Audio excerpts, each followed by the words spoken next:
Okay, everybody, here is the awesome video intro courtesy of yours truly, and now on to the main event. Hello, everybody, and welcome back to another Warframe-related video. My name is Sean Bolin, also known as Starve in the Dark Online, and today I'm going to be doing something a little bit different. I'm kind of starting what I hope to be a new series, related to Warframe, obviously, and what it's going to be covering is, as you can tell by the title, Fashionframe.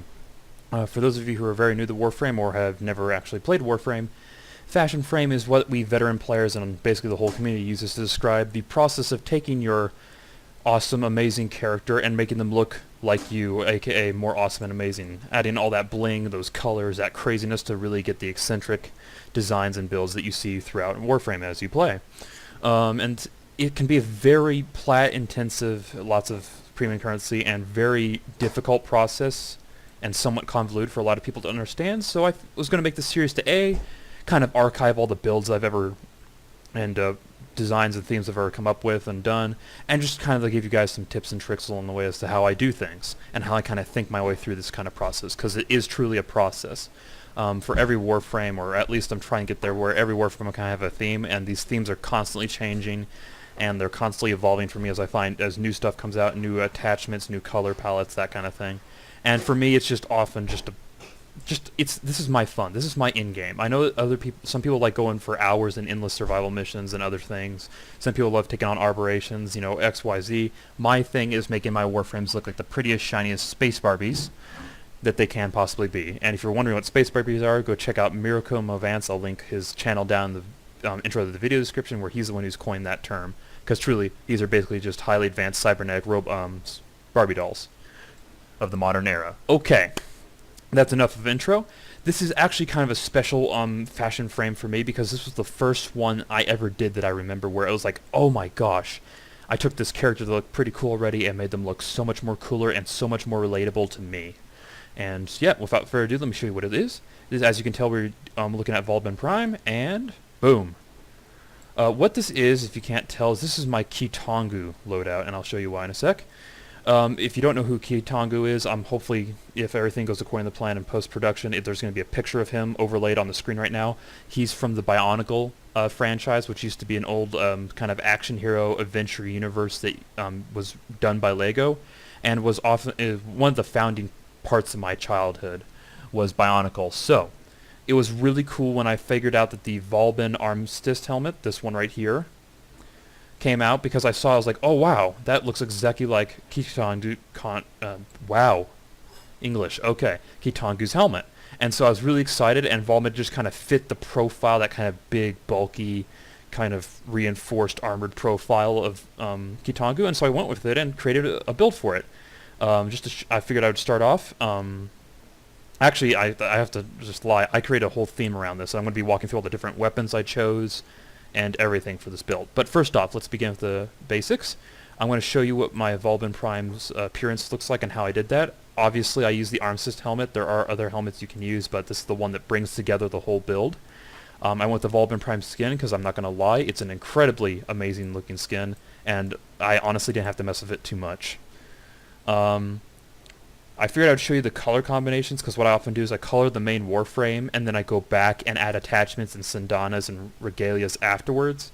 So as you can see here, we're looking in the classic saturated color palette, and we're looking at this not pure black, but a fairly decent gray, so right down here towards the bottom.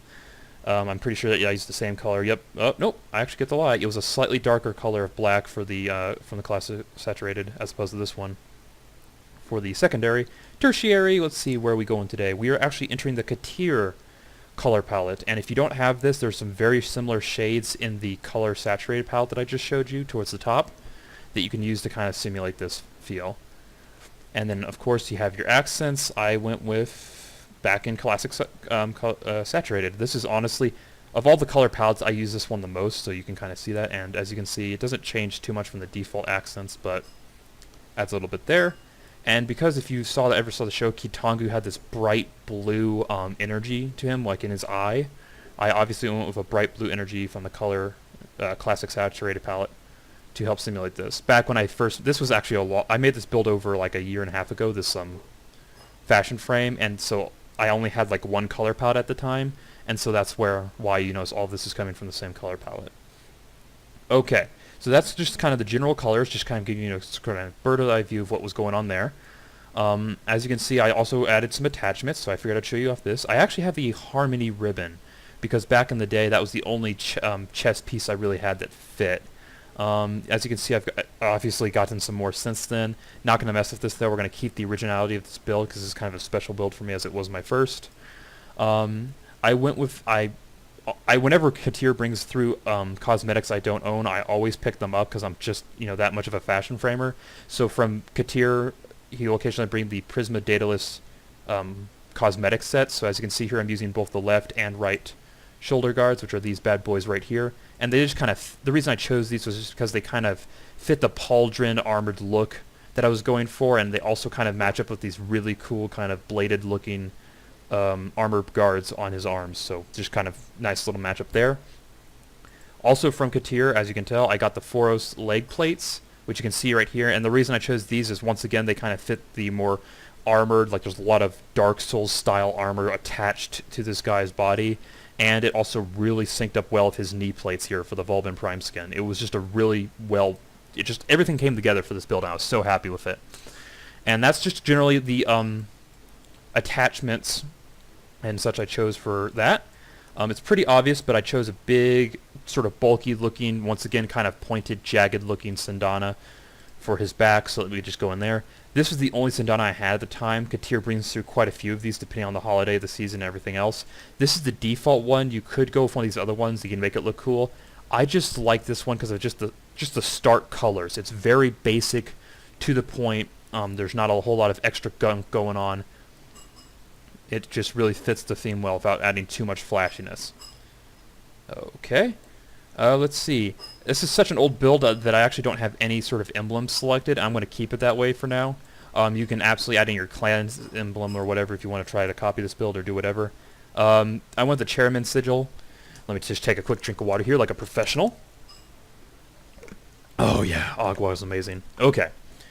Back to it. Chairman sigil, I chose this because honestly, it was just jagged, and it kind of just fit the whole pointy look that had already developed with all the attachments and such. So I was like, I'll just keep it. And it adds a nice little splash of color with that, blank. Wow. It adds a nice little splash of color because it adds in his energy color, which, as you notice, is kind of hidden in all these little nodes, but you don't see it overall a whole lot. I upped the alpha, which means that it's a little bit brighter than usual, but I kept everything else default, so there's not too much going on there. There is actually a sigil you can't see because it's tucked away. I went with the Stalker sigil, and I chose black because, let's see. You can see right there, it's kind of just sort of blends in a little bit of his back.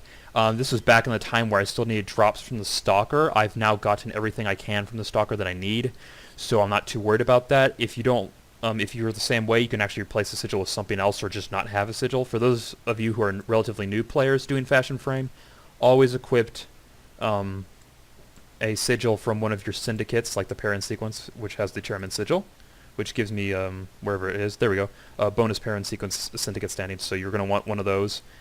And then the Stalker sigil, just because you want Stalker to appear more often, because you need those Stalker drops, and they're already rare enough without you having the gamble on him even showing up.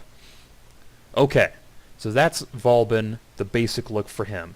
And I took this a step further. Let's see, how do I want to discuss this? I'm going to actually show you the Volbin Prime build I used. This is a very, very old build. It was actually so old that when I opened it up this morning to prepare for this video, it didn't even have any of the arcanes here because there were no arcane slots back when I designed this Fashion Frame and this build. Full credit for this build goes to the Miracum Advanced channel again with his God Build series. I think this is from the updated Volbin Prime, the Volbin Prime Reforged video that he did. It's a little bit fuzzy on the details, but I'm pretty sure that's where this comes from. Just to show you quickly, we've got Energy Siphon because Volbin's the caster. We've got Handspring because if he falls down and he can't get back up, he's dead. He has no abilities that allow him to survive more. That's actually his weakness. And that's also why we have Vitality, is just to try to give him a little bit of survivability. Constitution, knockdown recovery, he knows how we're going for that, as well as duration. Lots of duration and range because we're using his Bastille with the Repelling Bastille Augment. And yeah, this has changed quite a bit too, and this is quite an old build, so don't take this build too seriously and maybe go try to update it yourself or tweak it as you feel needed. But yeah, that's just the basic build for those of you who just want a quick build for Volbin. This is one that generally does a fair bit of CC and crowd control and such. For arcanes, for most caster frames, if you can, it doesn't matter what rank it is, Arcane Guardian is amazing because it adds, just to show you here, it adds flat base armor on whenever you're damaged for a really long period of time. So even unranked, if you only have one of these, which is like 20 platinum, that's 150 armor for 5 seconds, and there's a 5% chance, and that's every single time you take damage, every single bullet or melee attack. And that happens a lot in this game. Even as a caster frame that's supposedly a crowd controller, you're going to get hit. Arcane Guardian just hopefully will help you stay alive a little bit longer, especially because your health is, your armor is not there, you don't have a whole lot of health, and your shields are meh, just kind of meh survivability stats. Arcane Energize is something I'm working to invest in slowly over time because I play a ton of caster frames as is my playstyle. If you do not own this Arcane, do not worry. As you'll see, I have the Archiplasmor as kind of part of the theme of the set, so actually another good one, let me see if I can find it here, is Arcane Tempo.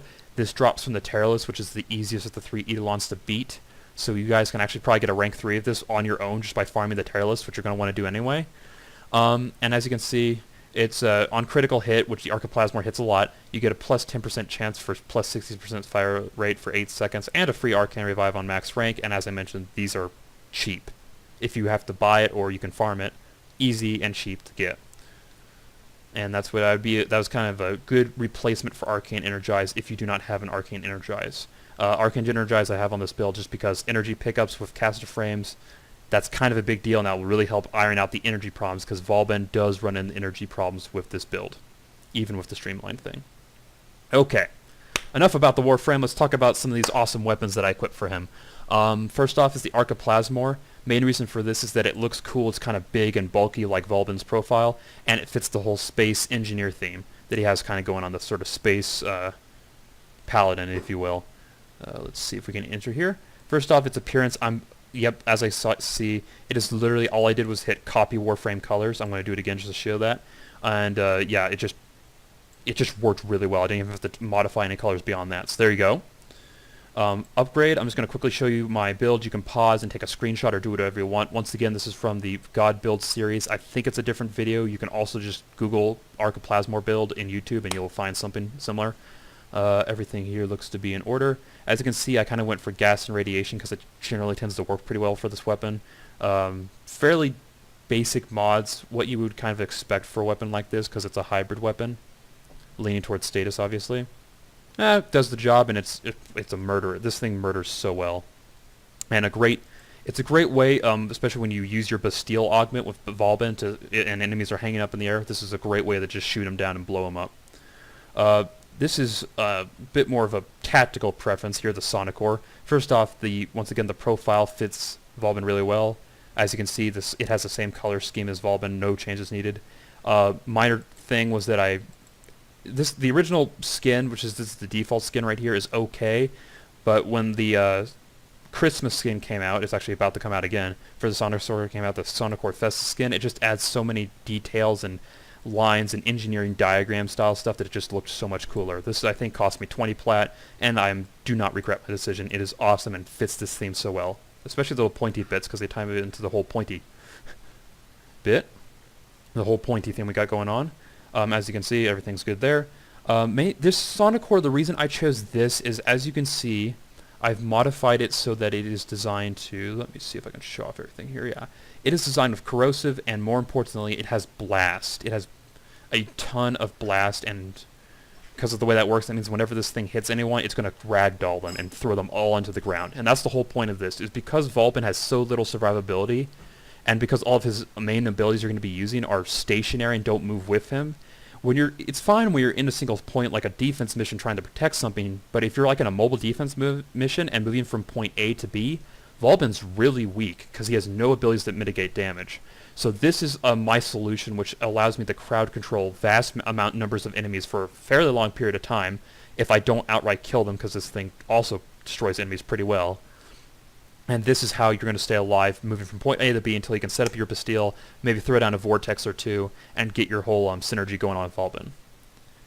Last is kind of a strange option, but I actually kind of liked the reasoning for this, personally. This is once again from Vance. This is the Prisma Obex. As you can see, once again, I don't have any attachments on this. I just have the default color palette from Volbin. Nothing has changed there. I'm going to go in the upgrade here to show you why. This Prisma Obex is kind of a strange choice here because it's such a close-range weapon, and with caster frames that have no survivability like Volbin, you don't want to be close range. There's actually a technical reason for this, though, and it mostly centers around a combination, two particular mods in this build. Most of it's fairly obvious here, except for entropy detonation and healing return, and these are kind of the critical mods for this build.